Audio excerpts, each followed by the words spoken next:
Toxic Garbage Island. Change it up, make from the Metallica Seek and Destroy. Go with a little Gojira. Okay, so let me send this text out. This is Ian Trottier for Discussions of Truth, and momentarily we'll be having calling in Edward Jacob Lang, who, well, he's got a lot going on. He was part of the January 6th event, call it an event, that happened at the U.S. Capitol, and he'll be joining today's program. Now, doubleheader coming your way as this afternoon, I'll be hosting Doug Osmond, and he'll be talking about his 501c3 called Life Santa. He is currently helping to find homes, food, whatnot, shelter, clothing for the children in Maui, victims of the horrific fires in Maui. So lifesanta.org will be the second episode today. So standing by here, waiting for Mr. Lang to phone in, and we will begin that discussion and see what is happening in from his angle and his world in regards to what people refer to as the J6 events of 2021. So, look, as the global lists, and make no mistake about it, folks, the global attack on humanity is spearheaded from an economic front. The New World Order, as it is referred to by means of self-identification, really, the cartel, the European banking cartel, lays out in plain sight their objective, which is global control under their order. And you find that on the back of what are currently still in circulation, U.S. dollars. The agenda is, of course, to extract all paper currency from economic operations and turn it digitally. So the tip of the spear of that is something called transhumanism. And I refer you to Anthony Sutton and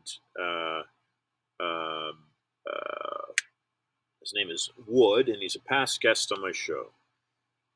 So Sutton and Wood have written, Patrick, have written extensively, wrote, Sutton is deceased, extensively on the transhumanism, and or be it the technocrats, something referred to as technocracy.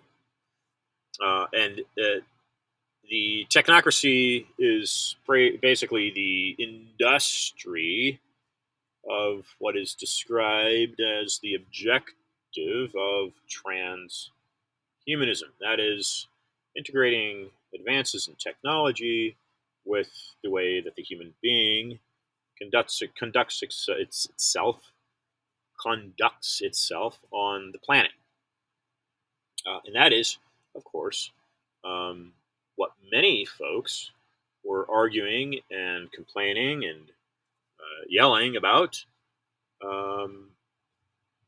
at the height of the lockdowns, right? Because this was a time when the bio and tech, for instance, and the push for vaccinations and mandatory vaccinations integrated, again, the advances in these nanotechnologies, which, of course, changed and changes a human being's DNA. Um, and this has essentially everything to do with um, a social credit based system.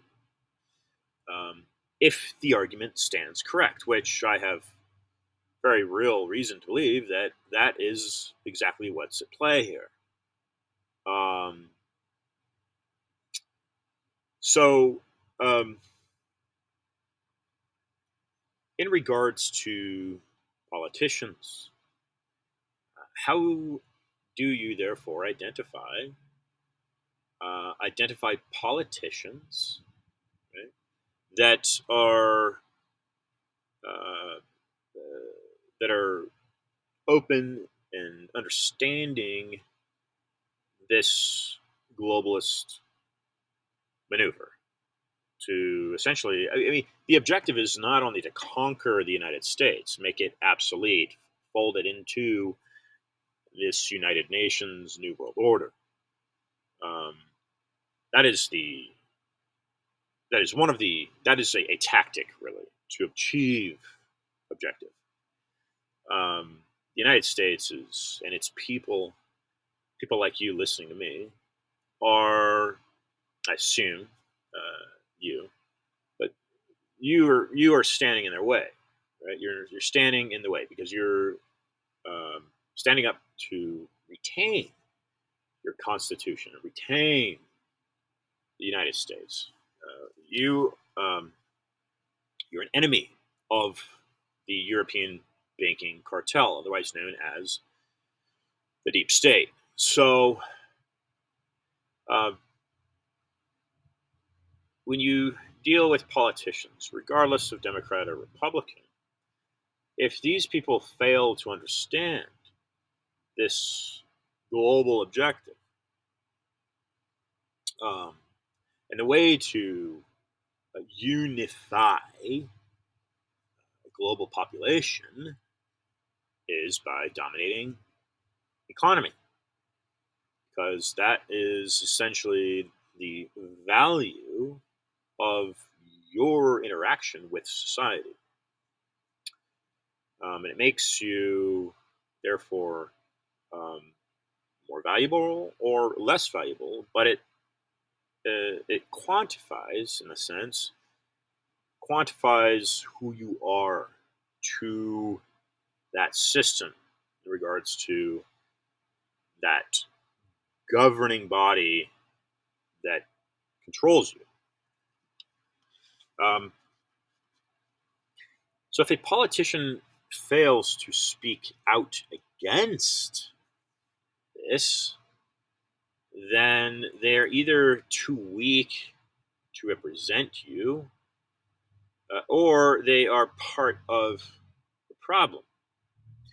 One of the uh, one of the arguments against Donald Trump, though very patriotic he seems, is that he never spoke publicly against the vaccinations, the mandates, right? So, to his credit, he spoke out against the mandates, I believe, but he didn't speak out against them, and he promoted, obviously, what was Operation Warp Speed, uh, primarily ran by the Red Cross. Um, Deception is the art of war, Sun Tzu. Um, and Sun Tzu, by the way, was translated by Jean-Marie Amiot, a French Jesuit. So Sun Tzu is a fictitious or a non-fictitious character. I suspect that he was a fictitious character. Um, anyway, if a politician fails to identify publicly this European banking cartel, then they should not be representing you, and you should be working to extract them from their position of office. Okay, I'm not sure if Jake's going to phone in. It could be my reception is poor. Uh, I could always try him. Let's see if Yeah, let's just go ahead. He said he was going to call me. But you know what? Let's go ahead and call. Let's call him because this is the time slot I've got that I can engage in a discussion with him. So let's see if he answers. This is Edward. He's got two different numbers here. It's Edward Jake Lang. Let's see if Mr. Lang answers. Let's see what's going on in his world. I mean, I could continue my dialogue, but since this was scheduled, let's see if he answers. Okay.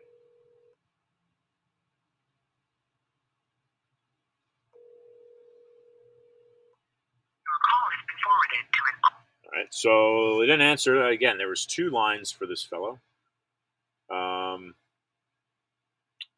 There were two lines for him. Let's see if he answers the second line. Okay. Maybe something's come up. Can't do it. Jake Lang.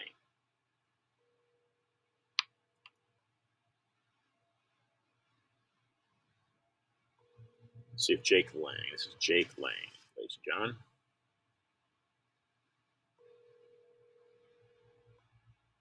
Your call has been forwarded to an. Okay, so evidently something has come up with Mr. Lang. I'll try to accommodate him at another point in time. His name was in the news yesterday because SCOTUS will be reviewing a case that he's involved in. He was also just awarded a $500 million. Excuse me, 500. Well, let me read it to you. 500,000. Patrick Byrne, who's a former guest on the program, Overstock.com. He had joined. He joined Mr. Lang's podcast and pledged a donation of $500,000 to this legal fund. Looks like there was a caveat, and that was based on whether they could raise 250 by the end of the weekend. Which sounds really odd to me, but nonetheless, that's what the text that I received was. Mr. Lang has been trying to get on the program here for a number of months, and I had a time slot here that could have worked, but I don't think it's going to work today. But I'll give him the few moments to return the phone call. Regardless, Doug Osborne will be joining the second slot today, and we'll be discussing discussing his 501c3.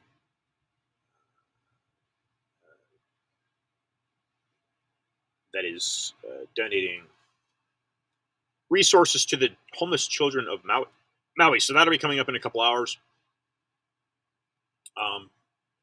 But anyway, so when you look, folks, you must be suspicious. You must be suspicious of everyone and anyone. And that's just the day and age that we live in. What you have in the United States is the most valuable form of government. You should consider yourself incredibly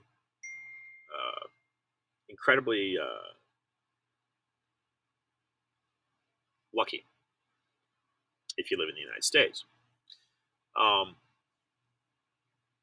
You have a constitutional republic, which means a constitution represents you. And that constitution is the most free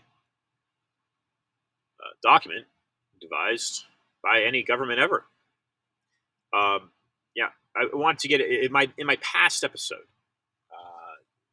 and please go listen to it because I get into the difference between Platonism and Aristotelianism. Plato and Aristotle. There's a very stark contrast between the two philosophies. Plato mentored Aristotle. Socrates, of course, was the mentor of Plato. So Socrates, Plato, Aristotle, that's the order. But Western civilization and its form of governance were greatly influenced by both of these orators. And I get into that because it's important to understand the difference. I get into that in my last episode. So please go listen to the last episode. Returning to trying to help you identify a politician that might best represent you and your constitution. Again, if you step back and you look at the creation of the country was created formally, right, in 1775. The independence was run in 1776. And in, I believe, 1783. Was it 83? I usually get that date wrong. 1783, the Constitution was ratified. Okay, now that's very critical because that is when the real body of the government was formed. 1787. 1789 is the year that I'm finding here as that ratification year. So, 17. I always get that date. I get it. It was created in 1787, presented in 1787, was ratified 1788. It became effective as of 1789. But to best help you identify, again, a politician that represents you and your constitution is a politician, in my mind, that understands the European banking cartel that has formed the economic structure of the United States since day one. That's 47 presidents that it has basically controlled. And those presidents that waver from course or try to spin an attack have been shot. They've been assassinated. McKinley was one. Lincoln was another. John F. Kennedy was another. John F. Kennedy, the most famous, I suppose. Lincoln and Kennedy, the most famous. Lincoln shot in Fort Cedar in D.C. By a Jesuit-linked assassin. And the John Kennedy, again, the evidence, if you dig into the Knights of Malta, the evidence is strong. See, the CIA is controlled essentially by the Knights of Malta. The CIA are modern-day conquistadores, amigos. The CIA, yes, has some very good people in it, just like the FBI, just like the United States government, but like any large organization, it has been infiltrated. The CIA, by inception, post-World War II, is controlled by the British Knights of Malta. The Knights of Malta, of course, are an ancient order that go back to, I think, 1030 something, maybe. Some of these dates I don't always get right, but the Knights of Malta are a Vatican order that date about 1,000 years in existence. 1,000 years. That is over 4 times, the existence of the United States of America. Okay, the United States is an infant on the global stage. These ancient organizations that feed into Rome. This is why I spoke about Plato and Aristotle, because these were Greek orders, not Roman. Right? And that's important to understand. Rome conquered Greece, not the other way around. Yet, freedom has been obtained by Greek philosophy, not Roman philosophy. Roman bases their entire existence off of basically a pyramid scheme that is controlling from the top down. Emperors, right? Prior to the popes, there were emperors. Constantine was the first, supposedly the first Christian emperor. And he became, it wasn't a pope, but that was basically the start of this conversion of Christianity into, it's a monopoly. It's a monopoly, is what it is. Um, the Roman Catholic Church, Rome, is a monopoly. It's a form of governance. Make no mistake about it. And their objective, like most organized religions, their objective is to convert as many people as they possibly can under their system of religion. And that's where the United States stands in their way. I'm helping you identify what the deep state is now, folks. Of course, it's way more complex than that, but the United States, with a freedom of religion, right? This is where other religious sects um, will say, well, Ian, the United States was formed off of a belief in God. Well, of course it was. The Pilgrims left that same system. Was it King James at the time? Left that same, yeah, it was James.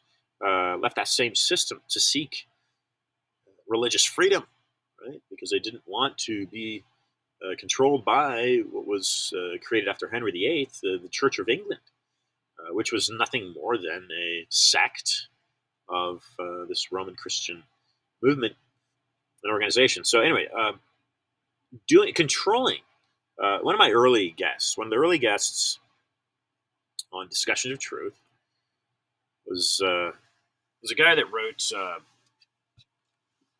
book called The book called The Confessions of an Economic Hitman. And he was a contractor for the CIA. There's a term called the Jekyll. And the Jekyll is used by the CIA to go into a lesser, in regards of a power structure, right? Not to say subordinate, but a weaker government. Take Panama, for example, to go into Panama and negotiate a contract for bananas. If the president or controller of that country, that weaker power, does not oblige by the Jekyll, the business representative, then they are taken out. They're killed. And if you haven't listened to that episode with John Perkins, is one of my very first podcasts on Woodwood Radio. I do exhort that for you. Listen to that episode, John Perkins, Confessions of an Economic Hitman. So you try to, instead of invading a country and conquering it, you control it from the inside out, economically. And the argument with the United States, of course, is that the United States has been really officially controlled from an outside source with the passing of the Federal Reserve Act of 1913 under Woodrow Wilson. That is when, from my research, the city of London, which is a Roman banking center that controls the monarchy, the city of London has controlled the United States federal government since 1913. Now, it has controlled it at various points prior to that in different forms, but collectively, it achieved its success of control by getting that passed through Congress, 1913, Federal Reserve Act. And the United States has been used as basically a pawn or a proxy and its military to achieve the goals of this international cartel, which is nothing more, as you peel back the layers of it, it's nothing more than a holy war for these people. And that is why this conflict in Israel is so important. And I'm not going to get into that right now, but any terrorist is an enemy, right? And of course, that can be subjective on how that's defined. What is a terrorist? Well, killing innocent people in the name of a religion, which is what Hamas did with the Israelis, is an act of war, of course. That person is an enemy. Had the Israelis done it the other way, It doesn't matter what country it is. Okay, just killing innocent people is wrong. But that's not my point. My point here is the creation of the state of Israel about 70 years ago now, a little more than 70 years ago now. The creation of the state of Israel is a reflection of the entire system, the entire socioeconomic system that the modern global trade and interaction is based on. You're looking at Christianity, right? Christianity has become the most profitable business on the planet. Now, I don't mean to be taking away from your beliefs. And getting back to the U.S. Constitution, giving every person the right to their practicing the religion they choose. It just so happens that the Constitution was derived from Judeo-Christian principles. Okay, they're not Islamic principles. They're not Buddhist principles. These are Judeo-Christian principles that the United States Constitution reflects. Period. So, helping to identify politicians that understand the real enemy of the United States, because it's not a domestic enemy, but the enemy is now within the United States because it's operating under the guise of a federal system, if you will. The Federal Reserve is not federal. They're not elected. They're appointed people, officials. And like I said, this is not an American entity. It's a European entity based out of the City of London. And the City of London is not an English entity. The City of London is a Roman entity. So I've been speaking of this now for a few years, but I try to drive it home to the people that obviously listen to me because it's very important to understand this. Your enemy is not American. It's not, it's not a civil enemy. This is a European enemy. But what's becoming increasingly divisive is this movement to impose a communism or a socialism. Now, perceived from the outside,